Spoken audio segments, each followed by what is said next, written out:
What is going on, YouTube? It is your girl Ray, and welcome back. On today's video, we are going to be watching the top 10 most terrifying places ever in the United States that you would never catch me at. Daytime, nighttime, it don't matter. Me and those places ain't never gonna meet ever.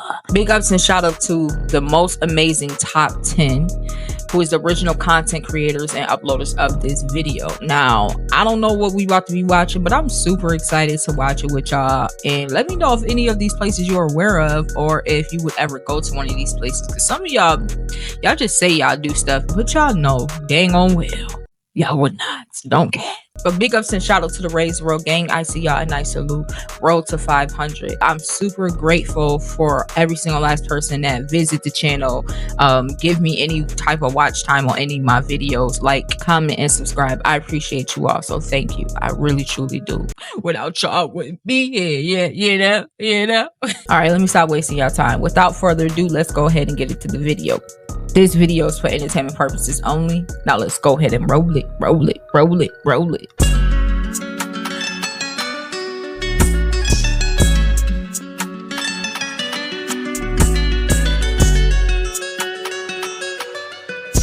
Right, today we're doing a video all about American towns, but more specifically, creepy American towns. A creepy underbelly. They're not creepy on the outside, but they got some dark history going on. All right, let's get right into it. We're gonna start things off with Gettysburg, Pennsylvania. Pretty much every American in the audience knows exactly why this place is said to be one of the most haunted towns in the United States. Gettysburg is known for two things: its pivotal role in the American Civil War and its reputation as one of the most haunted places in the US, which those two basically go hand in hand. Back in July of 1863, the Battle of Gettysburg raged for 3 days, leaving behind a trail of devastation and death. It was one of the deadliest battles of the Civil War, with thousands of soldiers from both Union and Confederate armies losing their lives on the field. Now, fast forward to today, and you've got a town with a lot of history and a lot of ghost stories. People claim to have seen apparitions of soldiers wandering the battlefield, and then you also have all the stories about the sounds. You know, sounds of phantom gunfire and cannon blasts, or eerie drumming in the distance coming from nowhere. But the ghostly activity isn't just relegated to the battlefield. Many of the buildings in Gettysburg are said to be haunted as well. Hotels like the Farnsworth House Inn and the Gettysburg Hotel are rumored to have ghosts. And of course, some have said they've seen ghostly soldiers roaming the Gettysburg National Cemetery.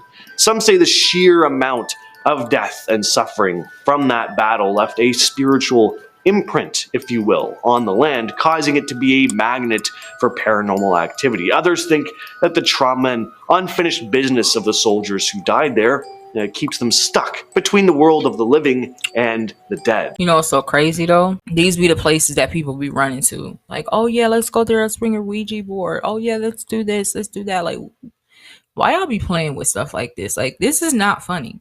Like, y'all think it's all funny games to that type of spiritual stuff follows y'all home. Like, I don't know what, like, allures y'all so much to go and do stuff like this. Why? Don't nobody have time for that, bro? I do not care. You're not about to curse me and my family and my unborn children and you're not about to do that. We're not doing that. No. Like, y'all gotta find some new hobbies. Get enticed by some other things. What happened to people just doing stuff like jumping out of airplanes? Dude, get a thrill somewhere else. Stop messing with these entities, bro. Stop. Unable to find peace. Now we move on to Savannah, Georgia. Just like with Gettysburg, this town is well known for what went down during the Civil War. But there are lots of other dark parts about its past. Let's start with disease. Like many cities in the past, Savannah has faced outbreaks of deadly diseases, most famously yellow fever. Back in the day, the yellow fever swept through the city, taking countless lives. Then there were the fires. Savannah has experienced several devastating fires throughout its history, like the Great Savannah Fire of 1820, which destroyed a lot of the city's original buildings. And of course, there were the battles. Savannah played a big role in both the Revolutionary War and the Civil War. A lot of important battles were fought here. Now, as for the hauntings themselves, well, They're everywhere. Savannah is filled with historic buildings and landmarks that are said to be haunted. Places like the Sorrel Weed House, Colonial Park Cemetery, and Moon River Brewing Company are all said to have ghosts and paranormal activity going on. Let's head over to Canada now. Bro, I would never. The whole place, he said. That means every corner, every crevice is haunted. Who's moving there? I don't care how long Grandma's house been on. I don't care. We selling it. I don't even need to be there to sell the house. We can auction it off online. I ain't nobody. I'm not going there, bro. I'm not going there. I don't care if my whole thing. I don't care, bro. I'm not doing it. Find another grandchild. You better not leave that house in my name. I'll tell you that. The town of Queno. Now, this quaint town in British Columbia looks pretty charming, and I'm sure it is, but there's also a malevolent menace lurking within it. That of a cursed doll. We all love a good haunted doll story, right? The doll's name is Mandy, and it sits in the Quenolin District Museum and Archives. It was given to the museum in 1991 by a woman who just wanted to get rid of the thing, saying it gave her a weird feeling. The doll is over 100 years old at this point, and yeah, taking a look at it, not surprised she wanted this abomination out of her house. The thing looks like it's actually trying to look haunted, like not hiding at all. Well, one story goes that the day the museum received the doll, it was taken to a lab in the building to be photographed. The staff left the doll in the room, closing up for the night, and when they came back the next day, the room was in total disarray. And people who visit the museum also say they feel as if Mandy's eyes follow them as they walk. And people have even said they have technical issues with their camera while trying to film the doll. It'll just run out of battery, or they won't be able to film, but they can film in other places in the museum. It's very strange. Get rid of the doll and the building, okay? Put that person in confinement to where we got to investigate to see if anything traveled through that person. We don't need anything that got that going on. Okay, first of all, the doll's face was giving Chucky vibes. Did you see the cracks and crevices on the eyes? We don't have time for that. You over here trying to treat it like Annabelle, Hannibal, whatever. It's all these freaking different doll names. Listen, burn the doll, bro. They be like, oh, if you burn it, you'll set it free. No, you wouldn't, bro. I don't want to say that. And then it bury it. Put it somewhere and bury it. Throw it in the ocean. Why are we not using the ocean for what it can? It literally put it in the ocean. Let it travel all the way down with the ocean going to be hunted. I mean, it can be, but I'm saying, I feel like that's kind of dumb to even think. You know how big the ocean is, bro? Get these joints and put it on the boat. See, but knowing things like this, bro, and it knows what you're about to do. These entities, they don't be slow. And mess around and sink the whole shit messing around. Airdrop that joint, something. We gotta get rid of it. It has to go. Put it in the middle of the desert, in the middle of the freaking desert, and bury it down deep under. So deep we can't nobody discover it ever again, bro. And just leave it there. Like, just leave it there. We don't have time for haunted dolls here. Get rid of the doll, bro. Just get rid of it. All right, again in Canada, we have Banff, Alberta. Banff is said to have one of the most haunted hotels in the country, Fairmount Banff Springs. One of the most famous spirits said to roam the halls is Sam the Bellman. Sam worked at the hotel for years before he died in 1975, and he always joked that he'd come back to haunt the place, and some guests claim he's made good on that promise. They've reported being helped by an elderly Scottish man in old-fashioned clothes who disappears as soon as you turn around. Elevator doors have also been known to open and close for no reason, which staff often say is Sam fooling around. Now, he seems kind of fun and harmless, but there's also the tale of the doomed bride. The story goes that a bride fell down a flight of stairs to her death just before her wedding. Some guests claim to have seen her ghostly figure dancing alone in the hotel's ballroom, which just gives me the creeps. Can't say I really believe in ghosts, just I don't have any experiences with them myself. I really want to though, but something about a ghost, or even just a living person for that matter, dancing alone, silently, in the middle of the night in a big room, it's just spooky. Reminds me of that scene in The Haunting of Hill House where Eleanor's dancing all alone in the old decrepit family home. But in her mind, everything is all happy and joyous. You know the scene if you've watched it. You gotta watch Haunting of Hill House. Creepy. Next on the list, we have Quebec City. This is the second oldest city in Canada, so it has a lot of history, and you can tell as soon as you set foot there. It's all cobblestone roads and old buildings.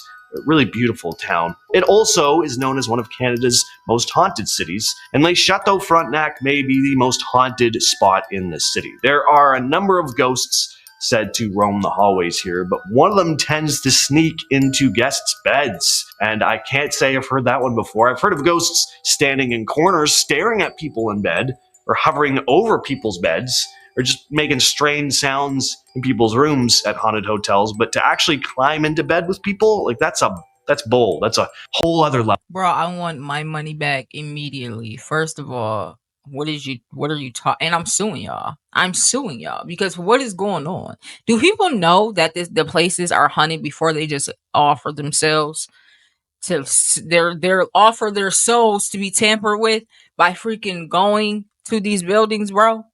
What are you talking about getting in bed, bro? Can you imagine sleeping, bro, and you roll over and it's a freaking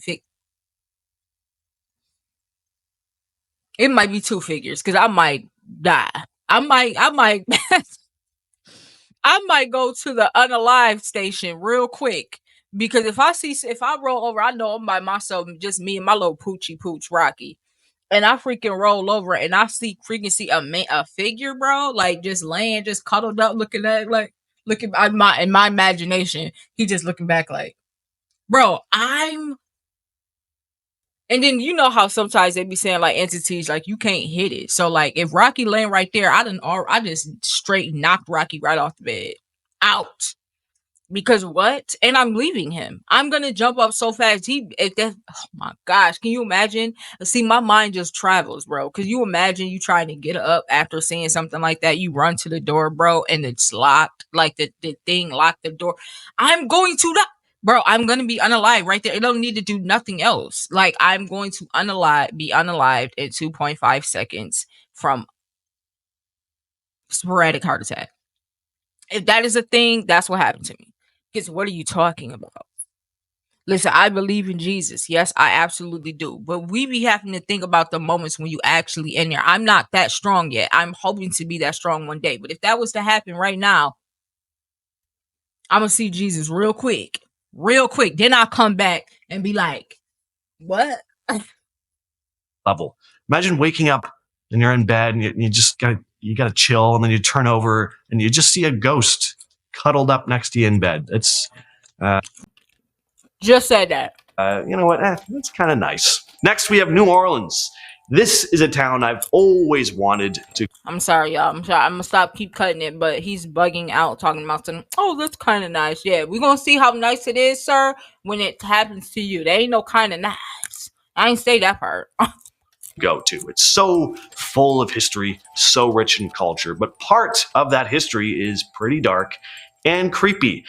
There are so many haunted spots, so many dark tales. We've done a whole video on haunted places in New Orleans alone. Definitely check that video out. But after this one, of course, a few heavy hitters are the Lalaurie Mansion, the former home of an evil French socialite named Delphine Lalaurie, who fled the city after it was discovered she'd tormented and mutilated several slaves she owned, performing twisted experiments on them.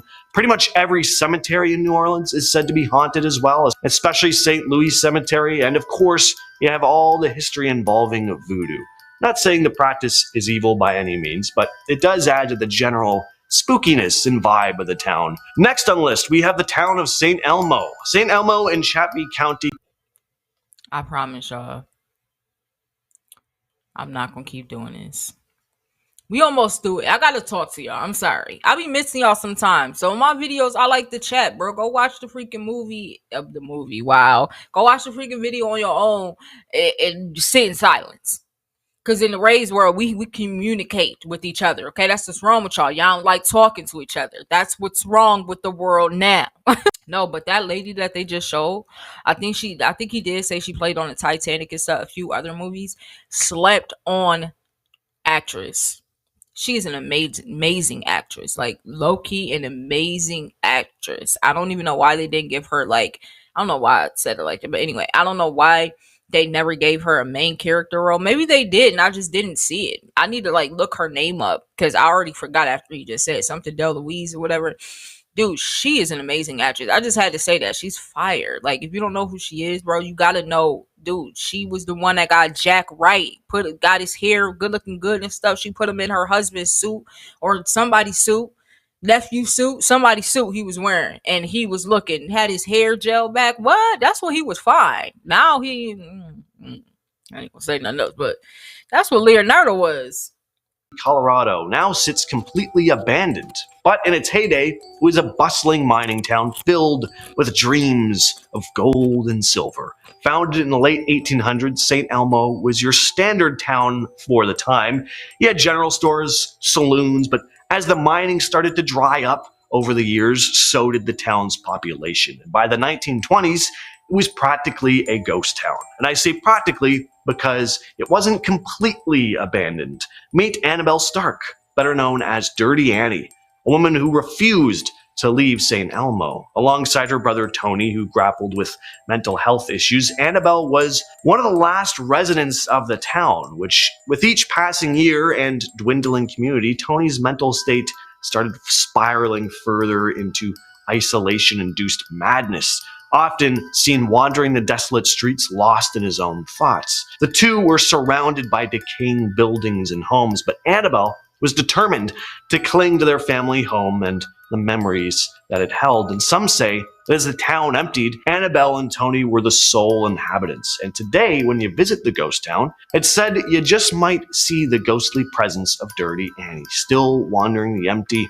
moonlit streets, guarding the town from the afterlife. Next up, we have Banic, Montana. This place might look like your average ghost town now, but back in the day, it was anything but ordinary. Founded in 1862 when gold was discovered in Grasshopper Creek, it quickly became the very definition of a Wild West town, attracting a whole lot of folks hoping to strike it rich. But where there's gold, there's usually trouble. And Banic was no exception. The place was full of shootouts, stagecoach robberies. Just picture the type of place from old Western movies where one guy punches another guy in a saloon and then everyone in the whole place starts beating each other up for no apparent reason. The place was so corrupt and crime-filled that even the town's sheriff, Henry Plummer, was secretly leading a gang of outlaws. But folks in Banic weren't about to sit back and let these outlaws run the show. They had enough of the lawlessness, so they formed what they called the Vigilance Committee.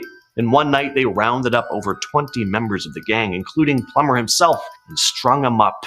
Didn't really solve the problem as more outlaws rolled in, but as the gold started to run out and people moved on to other mining opportunities, Banic faded into history. And these days, it's a ghost town in every sense of the word. Over 60 historic buildings are still standing, and as you can probably guess, yes, the place is said to be haunted. Jerome, Arizona. At one point, Jerome was a bustling mining town, buzzing with activity, teeming with miners, but there was also a lot of tragedy here. Jerome had its fair share of accidents, mine collapses, explosions, and where there's danger and tragedy, there's often said to be ghosts. Today, Jerome is known as one of the most haunted towns in America. People claim to have seen all sorts of stuff. Ghostly apparitions wandering the streets to strange lights flickering in the abandoned mines. One of the most famous haunted spots in Jerome is the Jerome Grand Hotel. Back in the day, it was a hospital for miners, and it's said to be haunted by the spirits of those who died there. Guests report hearing strange noises, feeling cold spots, and even seeing apparitions in the hallways. And it just wouldn't feel right talking about towns in North America with dark histories without bringing up Salem, Massachusetts. This place has such a dark history behind it that just the name alone, Salem, is just ominous. It evokes these feelings in you. The Salem witch trials are one of the darkest chapters in American history, and part of what makes the whole conundrum so creepy is that it kind of popped up out of nowhere. Witch trials had been a thing for hundreds of years in Europe, but they'd started to wane at this point in the late 1600s. Some of these superstitious beliefs carried over with settlers in the States, though, and when young girls in the village started acting strange, having fits, screaming, and saying they were being tormented by witches, things quickly spiraled out of control. The accusations spread very fast, like wildfire, and soon dozens of people, mostly women, but also some men, were accused of being witches. People were just pointing fingers left and right, making baseless claims. Anyone who seemed just a little different or rubbed someone the wrong way